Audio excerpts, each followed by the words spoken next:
رج 27 هم تموم شد. سومین زنجیرش رو زدم. به سومین زنجیره از پای بلند اولم بست میزنم. با یه بسته دیگه میرم رو پایه دوم، با یه بسته دیگه میرم روی پایه سوم. ببینید از این 5 پایه رو پایه سوم باید بافت انجام بدیم. 3 زنجیره میزنم به عنوان پایه بلند اولم. همینجا 4 تا پایه بلند دیگه به غیر از 3 زنجیره میبافم که در نهایت میشه 5 تا پایه بلند روی پایه سوم بافتم. به این صورت 3 تا زنجیره میزنم. تو این فضای بین 2 تا 5 پایه ها یک پایه کوتاه میبافم. دوباره 3 تا زنجیره میزنم. میرم روی پایه سوم. 5 تا پایه بلند میبافم. این که الان دارم خدمتتون آموزش میدم رج 28 هستش. 4 و این هم 5مین پایه‌مون. 3 تا زنجیره میزنم. ببینید الان به این شکل شده. اینجا میام داخل فضای 3 زنجیره یک پایه کوتاه میزنم. 3 زنجیره میزنم. داخل فضای 3 زنجیره بعد یک پایه کوتاه میزنم. ببینید میرسیم به این قسمتی که تعداد پایه کوتاهمون زیاده. 1 2 3 پایه کوتاه رو روش چیزی نمی بافم. از پایه کوتاه 4م روی لبه پشتیش میام پایه کوتاه می بافم.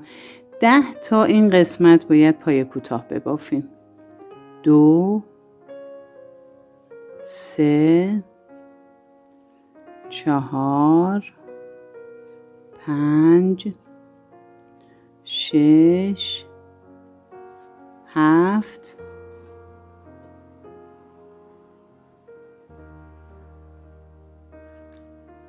8 9 و 10. پس ببینید ما اینجا 10 تا پایه کوتاه رو لبه پشتی بافتیم. 1 2 3 پایه کوتاه رها میشه. میام روی فضای 3 زنجیره یک پایه کوتاه میزنم. 3 زنجیره. دوباره توی این فضای 3 زنجیره‌ای که چسبیده به 5 پایه یک پایه کوتاه میزنم. 3 زنجیره و الان دوباره شروع رج. الگوی شروع رجمونه. میام روی پایه وسطی از این 5 تای اول 5 تا پایه بلند میبافم.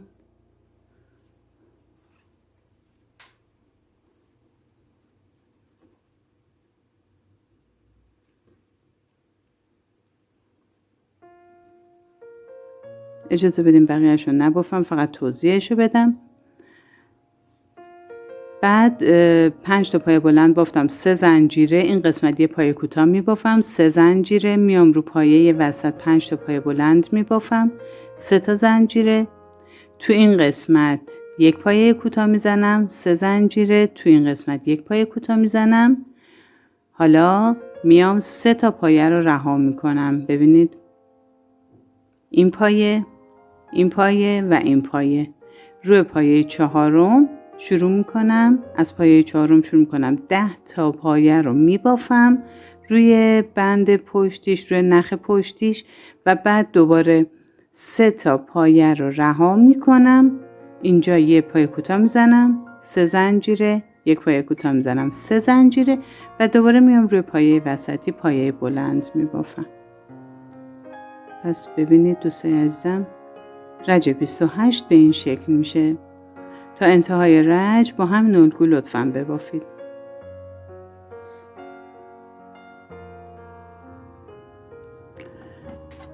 رج 28 هم تموم شد. آخرین 3 زنجیره رو که زدم بست میزنم به سومین زنجیره از پای بلند اولم. با یه بسته دیگه یه پایه دوم رو رد میکنم. با یه بسته دیگه میرم روی پایه سوم. بازم اینجا ما باید 5 تا پایه بلند ببافیم. اولین پایه بلند رو که 3 زنجیره زدم، 4 تا پایه بلند دیگه کنارش میبافم.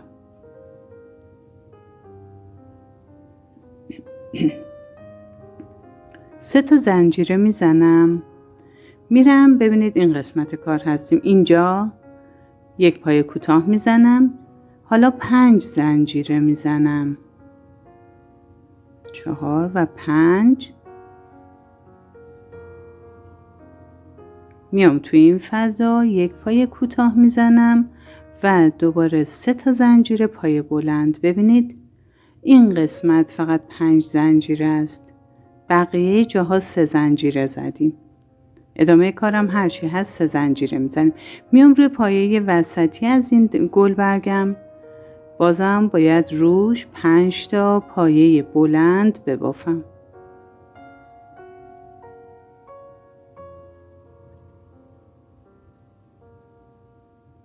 و اینم 5مین پایه. 3 تا زنجیره میزنم. ببینید این قسمت کارمون به این شکل میشه. خب میایم این قسمت. توی 3 زنجیره کنار گلبرگ پایینیه یک پای کوتاه میزنم. 3 تا زنجیره. توی فضای 3 زنجیره بعدی یک پای کوتاه. 3 زنجیره. ببخشید اینجا زنجیره نمیزنیم. ببینید بعد از گلبرگ 3 زنجیره میزنیم. توی فضای 3 زنجیره اول یک پای کوتاه، بعد 3 زنجیره. تو فضای زنجیره دوم هم یک پای کوتاه. حالا میشمریم 1 2 تا پایه رو رها میکنیم. از پایه سوم شروع میکنیم تو روی لبه پشتیش یا نخ پشتی گندمی پایه کوتاه باید ببافیم. 8 تا پایه باید ببافیم. این شد 4 5 6 7 و 8. 8 تا پایه بافتم. این پایه و پایه بعد رها میشه. مستقیما میرم توی فضای 3 زنجیره یک پایه کوتاه میزنم. 3 تا زنجیره میزنم. تو فضای 3 زنجیره یک کنار 5 تا پایه 3 تا یک پایه کوتاه میبافم و 3 زنجیره. دوباره میرم اینجا پایه های بلند میبافم 5 تا. ببینید توی رج 29 بافتمون به این شکل میشه. پایه 5 تا پایه بلند میبافم. 3 زنجیره. تو فضای 3 زنجیره یک پایه کوتاه 5 تا زنجیره. تو فضای بعدی یک پایه کوتاه 3 زنجیره. دوباره 5 تا پایه بلند 3 زنجیره. تو فضای بعدی یک پایه کوتاه 3 زنجیره و 2 تا پایه کوتاه. این پایه کوتاه و این پایه کوتاه رها میکنیم. 8 تا پایه کوتاه رو لبه پشتیش پایه کوتاه میبافم. بعد مستقیما میرم تو فضای 3 زنجیره یک پایه کوتاه میزنم. 3 زنجیره. تو فضای 3 زنجیره کنار 5 تا پایه یک پایه کوتاه میزنم. 3 زنجیره و دوباره الگو از اول رد شروع میشه که روی این 5 تا پایه میبافم. 3 زنجیره. اینجا یک پایه کوتاه 5 زنجیره. اینجا یک پایه کوتاه 3 زنجیره و دوباره 5 پایه بلند. پس رج 29 رو هم لطفاً با همین الگویی که خدمتتون گفتم ببافید تا انتهای رج. رج 29 رو هم تا انتها بافتم. آخرین 3 زنجیره رو زدم. بست میزنم به 3مین زنجیره از پای بلند اولم. با 2 تا بست دیگه خودم رو میرسونم به پایه وسط. حالا 3 تا زنجیره میزنم به عنوان پایه اول و 4 تا پایه بلند دیگه کنار اون 3 زنجیره میبافم که این گلبرگمون آماده میشه به این شکل. دوباره 3 تا زنجیره دیگه میزنم. ببینیم ما موقعیتمون اینجاست. داخل این فضا یک پایه کوتاه و حالا رسیدیم به 5 زنجیره. داخل فضای 5 زنجیره باید 10 تا پایه بلند ببافیم. به خاطر اینکه وقت فیلم گرفته نشه من اجازه بدین این 10 تا رو ببافم. پس داخل فضای 5 زنجیره 10 تا پایه بلند رو بافتم. حالا میام تو فضای 3 زنجیره یک پایه کوتاه میزنم. 3 زنجیره و ببینید دقیقا مشابه این ور تو روی پایه سوم از این 5 زنجیره 5 تا پایه بلند میبافم. 5 تا پایه بلند این قسمت میبافم 3 تا زنجیره میزنم. توی این فضای 3 زنجیره یک پای کوتاه، 3 زنجیره، داخل این فضای 3 زنجیره یک پای کوتاه و میرسیم به این پای کوتاه ها. 2 تا پای کوتاه رو رها میکنیم. روی اجازه بدین 1 2 3 4 5 6 روی 6 تا پای کوتاه بعدی روی نخ پشتیش بافت پای کوتاه انجام میدیم.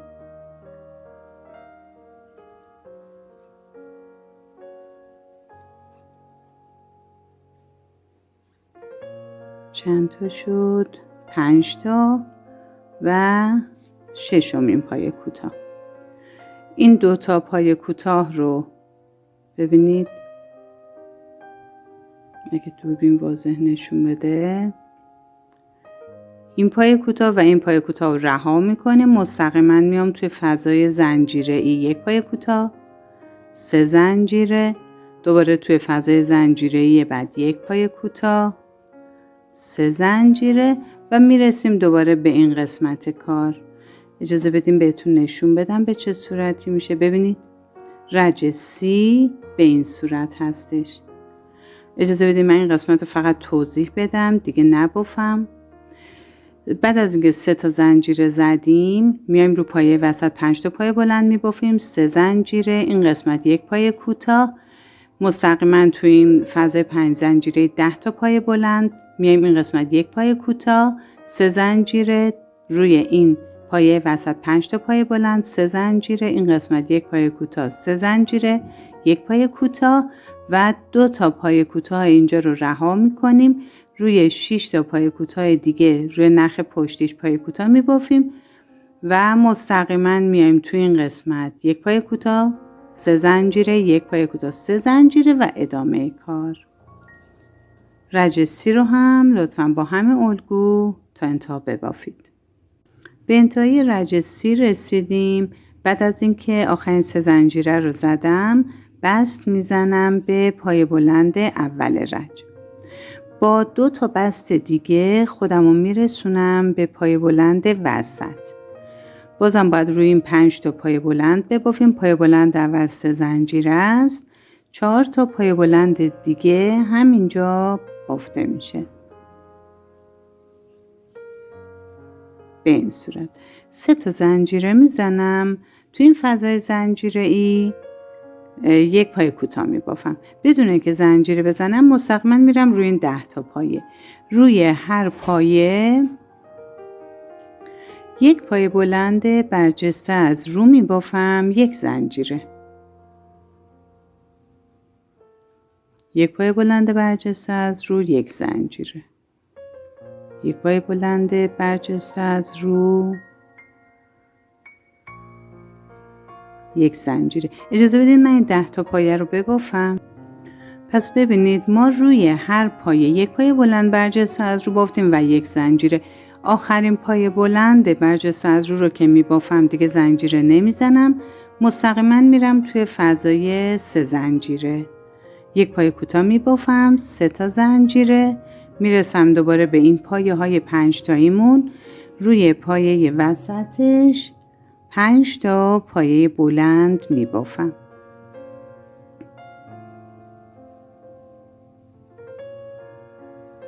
سه تا زنجیره میزنم.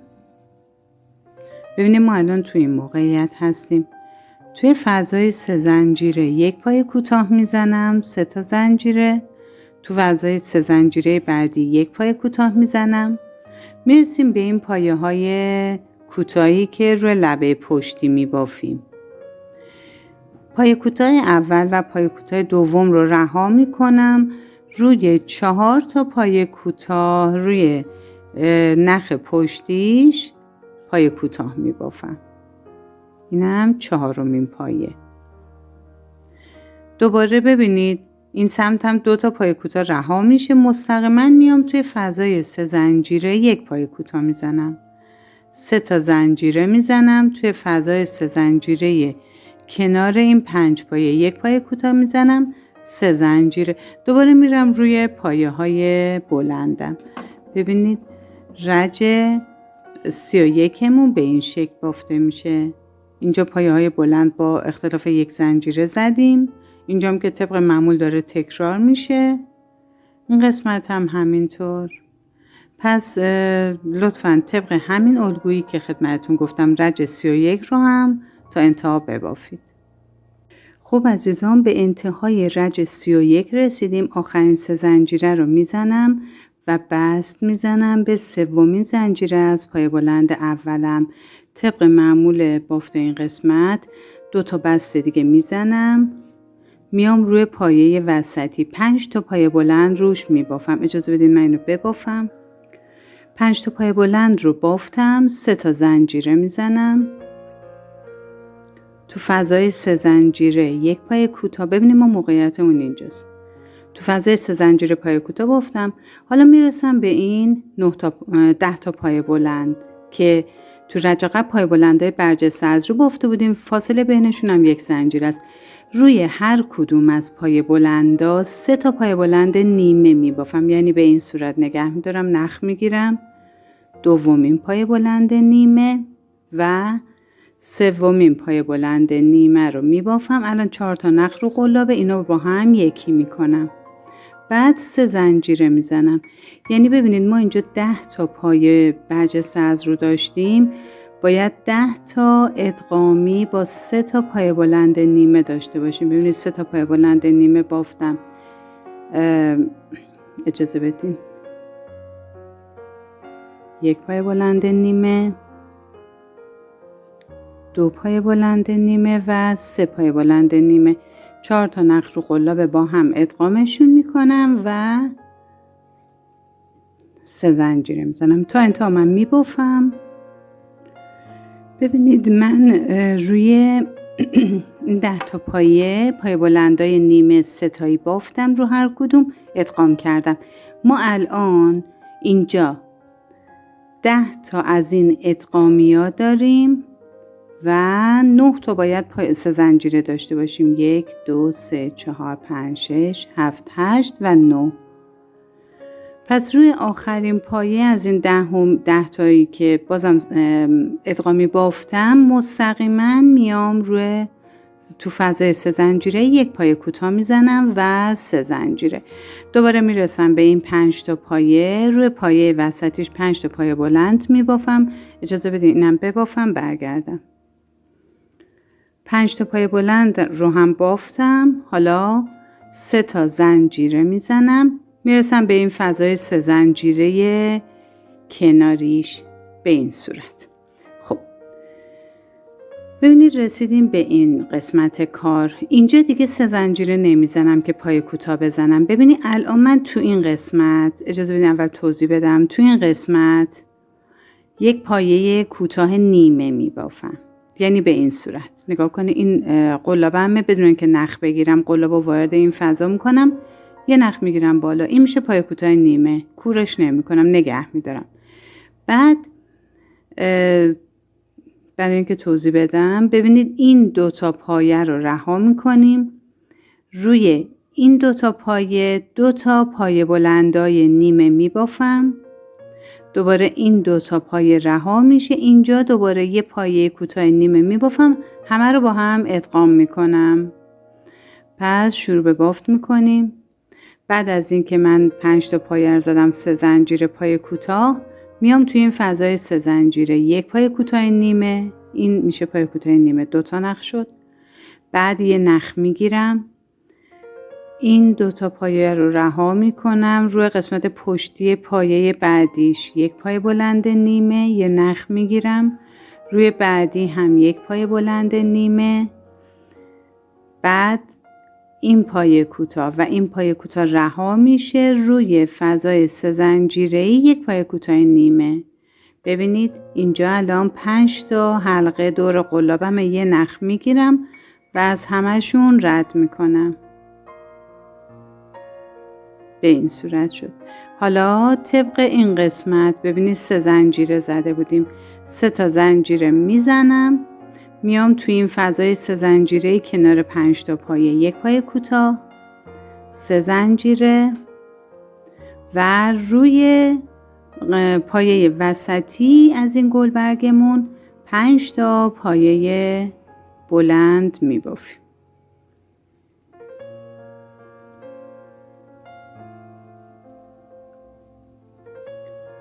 سه تا زنجیره میزنم.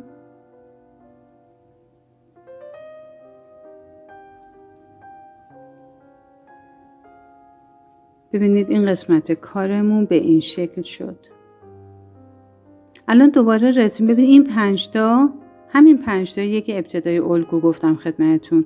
دوباره 3 تا زنجیره که زدیم میایم داخل این فضای زنجیره یک پایه کوتاه میزنیم و دوباره شروع میکنیم روی پایه بلندای برجسته از روی رج قبل پایه های ادغامی میبافیم. یعنی میایم پایه بلند برجسته از رو میگیرم، 3 تا روش پایه بلند نیمه میبافم به این صورت، این 2 تا و 3 و بعد 4 تا نخ رو با هم یکی میکنم. 3 تا زنجیره میزنم، میرم روی پایه بعدی. پس الگو رو لطفاً با همین روش که خدمتتون گفتم ادامه بدید تا انتهای رج.